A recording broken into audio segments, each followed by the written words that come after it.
The house smells exactly the same. That's the first thing that hits me when I walk through the door. Lemon pledge, the faint ghost of Dad's burnt coffee, and the cloying vanilla plug in Mom has wedged into the hallway outlet since 2015. It smells like childhood. It smells like a trap. I stand in the foyer for a beat too long, my hand still on the brass doorknob. I can hear the clatter of Mom setting the table in the dining room. Real plates tonight, the good ones with the blue floral rim. She only breaks those out for two occasions, Thanksgiving and emotional manipulation. "Marcus, is that you, honey?" Her voice floats out, strained and too high-pitched, like a violin string wound 2 turns past tight. "Yeah, Mom." I close the door. It latches with a soft, final click. I feel the air pressure change. It's thicker in here, heavier. I slip off my shoes, a habit I can't break even though I've lived in my own apartment for 6 years, and walk toward the light. There they are, my parents, sitting at the same cherrywood table where I did my times tables, where I had my first beer, secretly, after prom, when they were asleep, and where 2 years ago in November, my mother looked at me with eyes that held no recognition and said, "We think it's best if you leave, just for a while, until this thing settles." Until this thing settles. As if the accusation that I was a sexual predator was a minor domestic dispute about who left the garage light on. Now, the lamb chops are resting on a white platter, the mint jelly quivering untouched in a cut glass bowl. The gravy has a skin on it. No one has touched a thing. They were waiting for me, but they were also waiting for me to be the version of myself they want. The version that forgives, forgets, and sweeps the shattered glass of our family portrait back under the rug. "She's seeing a therapist now," Mom says without preamble. She's not looking at me. She's focused on the gravy boat, nudging it a centimeter to the left. Her hands are trembling slightly. I notice the new lines around her mouth, the way her lipstick bleeds into the fine cracks of her upper lip. She looks tired. She looks like she's been carrying a weight. My weight, apparently. The weight of my stubbornness. "Good for her," I say. I take a sip of water from the crystal goblet. The water is room temperature. Everything in this house is tepid. I don't elaborate. I've learned over these 2 long, agonizing years that silence is the only armor that works against this family's particular brand of emotional guerrilla warfare. Every word I speak is a potential landmine they will use to blow up my boundaries. My father clears his throat. He's a big man, a retired contractor with hands like baseball mitts and a jaw set in permanent concrete. He's a man of few words, but when he speaks, he expects tectonic plates to shift in obedience. He folds his napkin with military precision. "It's been 2 years, son. She was 19. She was mixed up with those people online. Those echo chambers. You know how girls get. You know how girls get." The phrase is a rusty nail scraping down the chalkboard of my spine. "Dad," I say, putting the glass down. The base hits the wood harder than I intended. A sharp thwack cuts through the silence. Yes, she is clearly struggling. I don't deny that. I have never denied that. I see the posts, the vague booking, the healing journey hashtags. But here's the thing about struggling. It's a reason, not an excuse.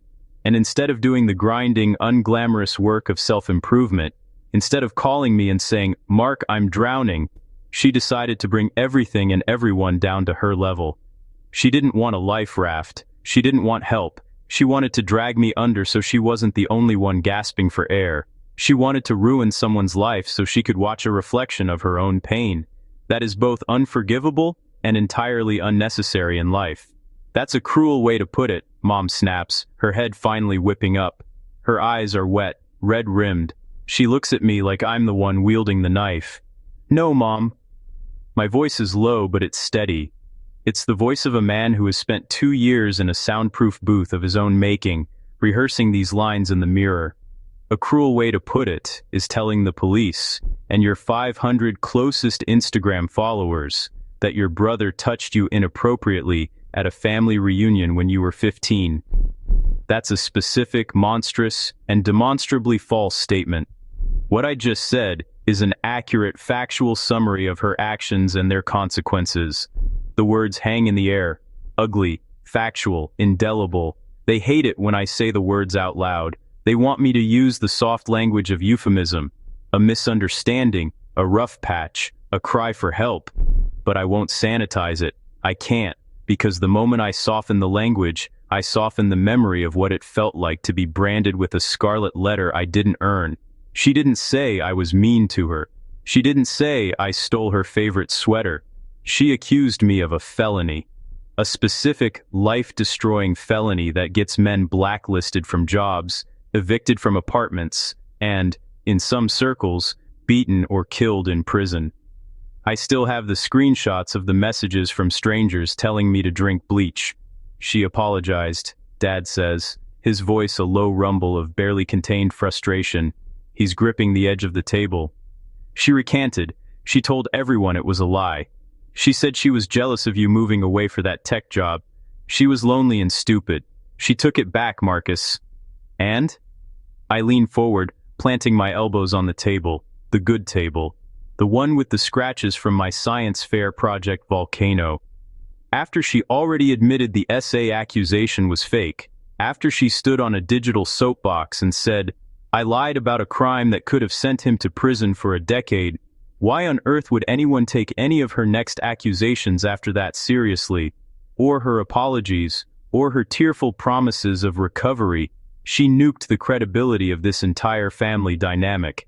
That trust isn't a scratch on a car door you can just buff out with some compound. It's totaled. The frame is bent. It will never drive straight again. My mother flinches as if I've slapped her. She covers her mouth with a napkin.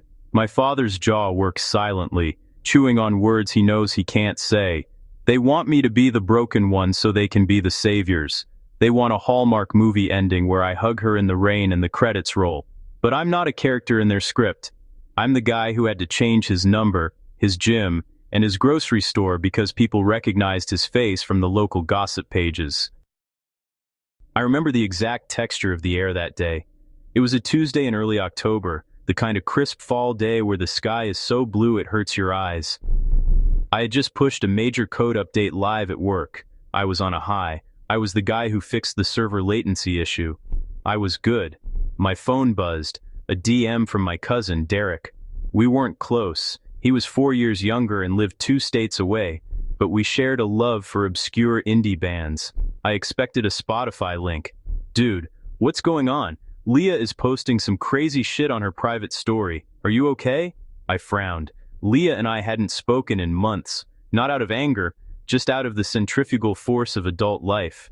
She was 20, working the register at a home goods store. Her hair dyed a different pastel every week. She'd fallen in with a crowd online that I didn't understand. A vortex of trauma dumping, diagnosis shopping, and competitive victimhood. I thought she was just finding her tribe. I thought she was just being young. I opened the screenshot Derek sent. It was a black background with stark white text in that thin, sans serif font that looks like a ransom note from a wellness influencer. To the family members protecting him, I see you. I remember what he did at the lake house when I was 15. The hands that were supposed to keep me safe. I'm done being silent. Me too. We believe survivors. In family secrets. The floor of my apartment tilted. My vision went white at the edges. I read the words 4 times, trying to find a different meaning, a different hymn, a different lake house. But there was only one lake house. There was only one family reunion, and there was only one brother. I spent that weekend at the lake house fixing the damn Wi-Fi router because Uncle Steve had reset it to factory settings. I spent it playing cornhole with Uncle Steve and losing $20 to him. I spent it sleeping on a pull-out couch in a room with 3 snoring cousins. The only inappropriate thing I did was eat an entire sleeve of Oreos at 2 a.m. because I couldn't sleep. But none of that mattered. Within 6 hours, my phone was a grenade with the pin pulled. My mother called, crying, not sobbing with relief that it must be a mistake, but crying with the heavy, suspicious grief of a woman who already believes the worst. Why would she say this, Marcus? Why would she make this up? You must have done something to make her feel this way. Women don't just invent these things. Women don't just invent these things. That's the mantra. And for the vast, overwhelming majority of real victims, that mantra is a life-saving truth that should be screamed from the rooftops. But for the falsely accused, that mantra is the blade of a guillotine. It severs you from the presumption of innocence. My father's first call wasn't much better. "What the hell is going on? I've got your Aunt Carol calling me, asking if we need to get a lawyer." "What did you do, Marcus?" Not, "Are you okay?" Not, "This is insane. We'll fight it." Just, "What did you do?" That's the difference they don't teach you in those corporate workplace sensitivity training modules. The difference between an actual SA victim and a false allegation victim is a chasm wider than the Grand Canyon.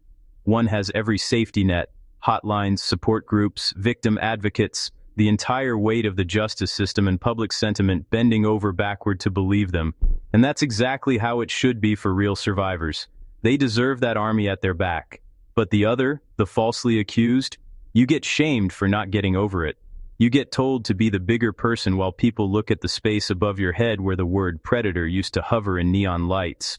You get told to move on because nothing actually happened to you. But something did happen. I watched my entire social ecosystem evaporate in the span of a news cycle. I lost 3 friends, good friends, people I'd known since college. They didn't call to ask my side. They just ghosted, unfollowed, blocked. One of them, Melissa, a woman I'd helped move apartments twice, sent me a single text before vanishing. "I believe Leah. Women don't lie about this. I hope you get help." I remember throwing my phone against the wall. The screen spider-webbed. It felt fitting. That's what my life looked like now, a fractured, distorted reflection of what it used to be. I wanted to scream at Melissa. "Leah does lie. She just did. She's lying right now and you're helping her. But you can't fight that wall.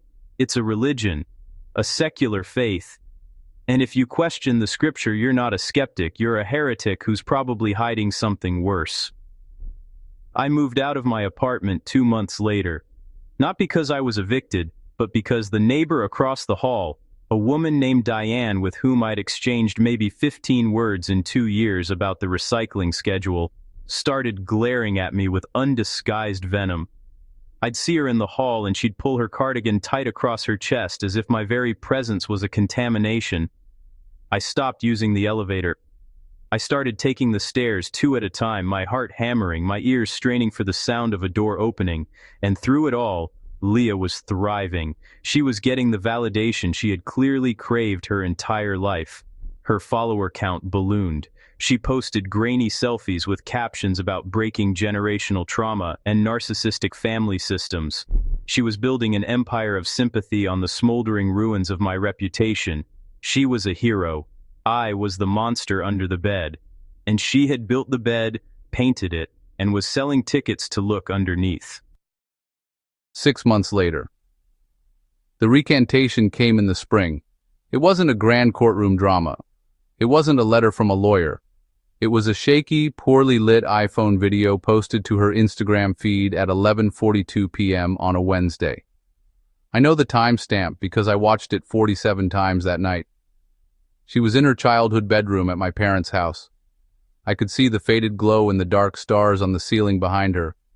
She was crying, but it was that wet, performative kind of crying where the person keeps checking the screen to make sure the camera is picking up the tears. Mascara ran down her cheeks in black rivulets. "I need to clear something up," she sniffled.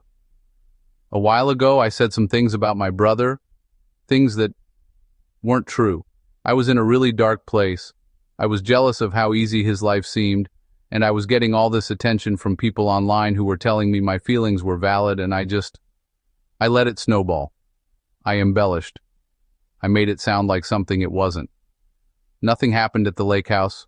I was 15 and he was nice to me, and that made me feel weird because I was so messed up back then. I'm sorry for the confusion. I'm working on myself. Please respect my privacy. Sorry for the confusion. Not sorry I accused you of a sex crime, Mark. Not sorry I made you a pariah. Not sorry I ruined your life for 6 months because I was sad about working retail. Just sorry for the confusion, as if she'd given me wrong directions to a restaurant. My family acted like she'd just announced she'd been cured of stage 4 cancer. The group chat exploded. My mother called me, her voice buoyant with relief. See? She's taking responsibility. She's growing. This is such a big step for her healing journey. She wants to come home for Easter. Will you be there? I didn't go to Easter. I didn't go to Thanksgiving. I didn't go to Christmas. When I told them I wasn't coming for the holidays, the phone calls turned from hopeful to hostile. She's your sister, Marcus, Mom wailed into the phone. It was December 23rd, and I could hear the Christmas carols playing in the background of her kitchen. They always say blood is thicker than water. You have to forgive family. It's what Jesus would do. It's what we do. That's when something inside me, something that had been coiled tight and hot for months, finally snapped. It didn't shatter into a million pieces of rage.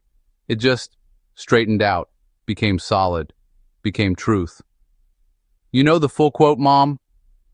My voice was quiet, dangerously quiet, the kind of quiet that happens right before a building implodes. You know the whole thing? The blood of the covenant is thicker than the water of the womb. It means the exact opposite of what you think it means. It means the bonds I choose, the friends who didn't abandon me when my name was being dragged through the mud, the boss who didn't fire me despite the whispers from HR, the people who looked at the facts and the timeline and said, "This is bullshit, Mark. We've got your back." Those bonds are stronger than the biological accident of sharing DNA with someone who tried to destroy me. She's not my sister, not anymore. She's the person who used a legal, social, and psychological nuclear weapon on me because she was sad about her own mediocrity. Mom was silent on the other end. I could hear the faint, tinny sound of Silent Night playing from her radio. It was the most appropriate soundtrack I could imagine, because that's what this was, a silent night, a cold war. Now, back at this dinner table, the armistice is crumbling. The lamb chops have gone from warm to cold to a greasy, congealed purgatory. The mint jelly has a skin on it thick enough to bounce a quarter. She wants to come over, Mom says suddenly, her voice small. She's looking at her hands. She's waiting at the Daily Grind coffee shop down on Maple Street. She's been there for 2 hours. She just wants 5 minutes, Marcus. Face to face. She wants to make amends, properly. She's been crying all week. She says she misses her big brother. She misses your laugh. The words land on me like a weighted blanket I didn't ask for. She misses my laugh. I haven't laughed, really laughed, the kind that comes from your gut in 2 years. I've made polite social noises. I've chuckled at work meetings, but that deep, unguarded laugh she remembers, that died the day I saw the screenshot with my name next to a hashtag for sexual assault. I stand up. My chair scrapes against the hardwood floor with a sound like a wounded animal. I feel a strange, cold calm spreading through my chest. It's not the hot, acidic rage I felt 2 years ago. That fire has burned itself out. What's left is bedrock, granite, something that will not erode no matter how many tears she sheds or how many therapists she sees. No. The word hangs in the air, clean and absolute. Marcus, for God's sake, Dad starts, half rising from his chair. His face is flushed, the veins in his neck standing out. Let me be very clear. I don't raise my voice. I don't need to. The words come out with the weight of a judge's gavel. I am not angry anymore. Anger is hot. It's chaotic. It can be reasoned with. This is cold. This is a door I have locked, welded shut, and drywalled over. There is no handle on your side. You can knock until your knuckles bleed, but I'm not on the other side listening. I pick up my jacket from the back of the chair. The leather is cool and familiar. It smells like my life now. Coffee, the city, and the faint, clean scent of the cologne I bought for myself because I wanted to smell like something I chose. If she was struggling, truly, desperately struggling, she could have called me. She had my number. She could have said, "Mark, I feel like my life is a dumpster fire. and I hate everyone who has anything I don't. Can we talk? I would have driven 3 hours that night. I would have sat in a Waffle House with her at 2 a.m. and listened to her complain about everything. I would have helped her. That's who I was. That's who I am for the people I choose. But she didn't want help.